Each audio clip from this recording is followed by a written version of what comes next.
जनाब ओरिया मकबूल जान अपने कालम रिंद के रिंद रहे हाथ सी जन्नत न गई में लिखते हैं।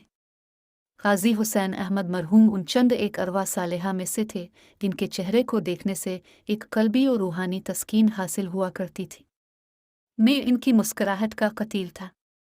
जितनी देर में उनकी महफिल में रहता, मेरा जी चाहता कि वो मुस्कुराते रहें। तबस्सुम का लफ्ज़ अपने असल रूप में उनकी मुस्कुराहट के लिए ही मुनासिब लगता था। एक दर्द दिल रखने वाले और अलिफामंद मुस्लिमा की निशान सानिया के नकीब। जब कभी भी उनसे मुलाकात हुई, कोई एक अलमिया, कोई नया दाके उन्होंने ज़रूर बयान किया। एक तफसीली मुलाकात में जब मैंने खैबर पख्तूनख्वा में मुत्तहिदा मजलिस अमल की 5 साला हुकूमत की नफाज़ इस्लाम के हवाले से नाकिस बल्कि सिफर कारकर्दगी का तज़किरा किया तो काजी साहिब का हंसता मुस्कुराता चेहरा गम व अंदों की तस्वीर बन गया। कहने लगे, जब 2002 में सूबा सरहद मौजूदा खैबर पख्तूनख्वा में मुत्तहिदा मजलिस अमल की हुकूमत कायम हुई तो मैंने मौलाना फजल रहमान साहिब से मुलाकात की और मैंने उन्हें कहा कि अब चूँकि एक सूबे में हमें हुकूमत मिल गई है तो अगर हम मुमकिन हद तक यहाँ इस्लामी कवानीन का नफाज कर दें तो हम ये साबित कर सकेंगे कि इस्लामी कवानीन आज के दौर में भी नाफिजुल अमल हैं। हमारी ये कामयाबी लोगों के दिलों में हमारे लिए जगह बनाएगी और हम आइंदा इंतखाबात में भी बेहतर कारकर्दगी दिखा सकेंगे। काजी साहब ने बताया कि मौलाना ने इसके जवाब में एक ऐसी बात कही कि मैं उनका चेहरा देखता रह गया। मौलाना ने फरमाया कि जमीयत उलमाए इस्लाम अपनी पेशरू जमात जमीयत उलमाए हिंद की तरह कभी भी नफाज़ इस्लाम के मकसद के लिए काम नहीं करती। ये एक अमूमी सियासी जमात है जैसे बाकी तमाम सियासी पार्टियां होती हैं और वो हालात व वाक़यात और असबाब व इल्ल को देखकर सियासत करती है। बेसगीर की अमली सियासत के हवाले से मौलाना की ये बात दुरुस्त और तारीख़ी हक़ाइक़ लिए हुए है।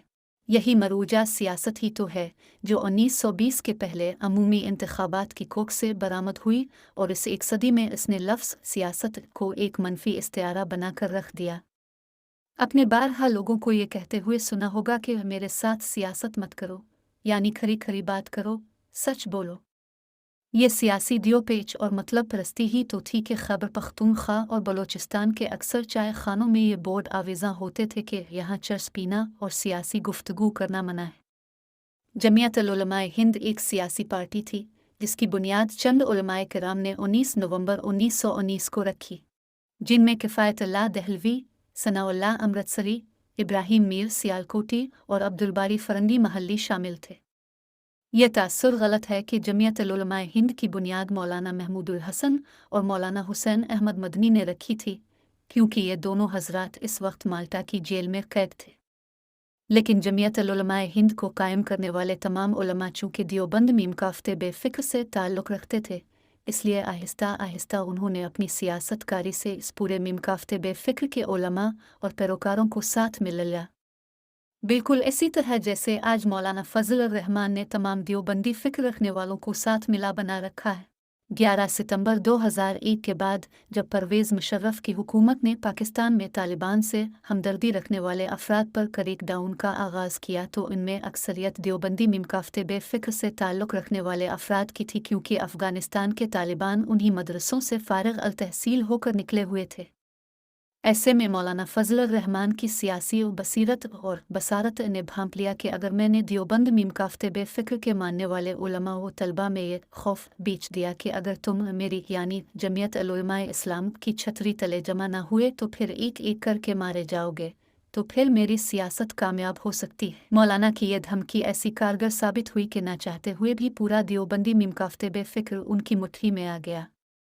हालत यह है कि आप आज उनकी पगड़ी के बेल पर भी उंगली उठाएं तो उनके दीवाने व फरजानी आपकी ऐसी किरदार कशी करेंगे, आपको ऐसी बातें सुनाएंगे और आपको इस कदर सफाई और ढिठाई से कादियानी और यहूदी एजेंट बना देंगे कि आप अपनी इज्जत समेटकर खामोश होने में ही आफियत समझेंगे। मौलाना की धमकियां अपने हामियों और मुखालफिन दोनों के लिए कामयाब साबित होती रही हैं। हामियों को कुचले जाने का खौफ दिलाकर साथ मिलाया गया और मुखालफिन को बदनामी और काफिर कहलाए जाने का खौफ दिलाकर चाप कराया गया। पाकिस्तान में कोई एक सियासतदान भी ऐसा नहीं है जिसके पास ऐसी दो धारी तलवार मौजूद हो। पाकिस्तान में जमीयत उलमाए इस्लाम की सियासत अपनी पेशरू जमात जमीयत उलमाए हिंद से बिल्कुल मुख्तलिफ नहीं रही है। बिल्कुल वैसे ही जैसे वो कांग्रेस के साथ मिलकर सियासत करती थी और आज भी भारत में सेकुलर सियासत कर रही है। काम पाकिस्तान से पहले उन्होंने नेहरू से ये मुआहदा कर लिया था कि हुकूमत मिलने पर मुस्लिम पर्सनल लॉ का तहफ़्फ़ुज़ किया जाएगा। इसी तरह पाकिस्तान में जमीयत उलमाए इस्लाम ने भी अयूब के मार्शल लॉ में आमिरियत का साथ देकर नेशनल अवामी पार्टी की कौम परस्ती के साथ मिलकर बेनज़ीर और नवाज शरीफ की मफाद प्रस्ताना सियासत के पहलू बा पहलू चलकर और परवेज़ मुशर्रफ की सेकुलर लिबरल हुकूमत की हमरिकाबी इतनी आसानी से इख्तियार कर ली कि ऐसी सियासत तो मगरबी जमहूरियत वालों को भी नहीं आती। अल्लामा इकबाल ने इसी सियासत पर कहा था, मलवा को जो है हिंद में सजदे की इजाज़त, नादा ये समझता है कि इस्लाम है आज़ाद। मौलाना की इसी सियासत से पाकिस्तान के मदरसे और मकतब पुरसुकून हैं और उन पर कोई हाथ नहीं डाल सकता। लेकिन मदारिस की इस हिफाजत के बदले में इस्लाम और तसौर नफाज़ इस्लाम जो कीमत अदा कर रहा है वो बहुत खौफनाक है। हमारी अमली ज़िंदगी में एक क़ुव्वत नाफिज़ा की हैसियत से इस्लाम हमारी सियासत से निकल चुका है और इस्लाम को देश निकाला देने में इन उलमा की ऐसी अमली सियासत का बहुत बड़ा हाथ है। मौलाना फजलुर रहमान इस सियासत के इस कदर शानदार खिलाड़ी हैं कि उनका जहन हर दिन नई नई इख्तिरात पैदा करता रहता है। उनकी पेशरू जमीयत और ख़ुद उनकी पार्टी खालिस उलमा की एक जमात रही है और ये अपनी इसी क़ुव्वत की बुनियाद पर हर सेकुलर, लिबरल, कम्युनिस्ट, कौम परस्त पार्टी से अपने लिए मफादात हासिल किया करती थी। लेकिन मौलाना ने अब इस तसव्वुर को वसअत दे दी है। उन्होंने सोचा कि हम जिन ताकतों से मुआहदा करके मुराद लेते हैं, क्यों ना उनको ही अपनी पार्टी में शामिल कर लिया जाए। इसका आगाज़ उन्होंने बलूचिस्तान से किया है। साबिक़ वज़ीर आला नवाब असलम रईसानी, मीर ज़फ़रुल्लाह ज़हरी, मीर अमानुल्लाह नौतेज़ी और सरदार ज़फ़रुल्लाह खान गचकी समेत लातादाद कबायली और सियासी रहनुमा जमीयत के काफ़िले में शामिल हो गए हैं। मौलाना अब इक़्तिदार की बिसात पर मुकम्मल कब्ज़ा जमाने में भी खुद कफ़ील होना चाहते हैं। अब जमीयत उलमाए इस्लाम में हर तरह की महफ़िल का एहतमाम हो सकता है, मजलिस ज़िक्र व फ़िक्र भी और महफ़िल रिंदाना भी। मशूह मबाशू हर किस मुवाफ़िक़ अस्त, बामा शराब खुर्द व बाज़ाहिद नमाज कुर्द। मेरे मशूक को हर तरह की महफ़िल रास आ जाती है, वो मेरे साथ बैठकर शराब भी पी लेता है और जाहिद के साथ नमाज भी पढ़ लेता है। शोरिश काश्मीरी बड़े बिला के कादिर अल कलाम शायर थे। इनकी तमाम ज़िंदगी इस्लाम के दिफा में गुजरी। 1970 के इलेक्शनों में जब उन्होंने जमीयत उलमाए इस्लाम को कम्युनिस्ट, लादीन और मुल्हिदों के साथ सियासी इत्तेहाद करते देखा तो सख्त परेशान थे।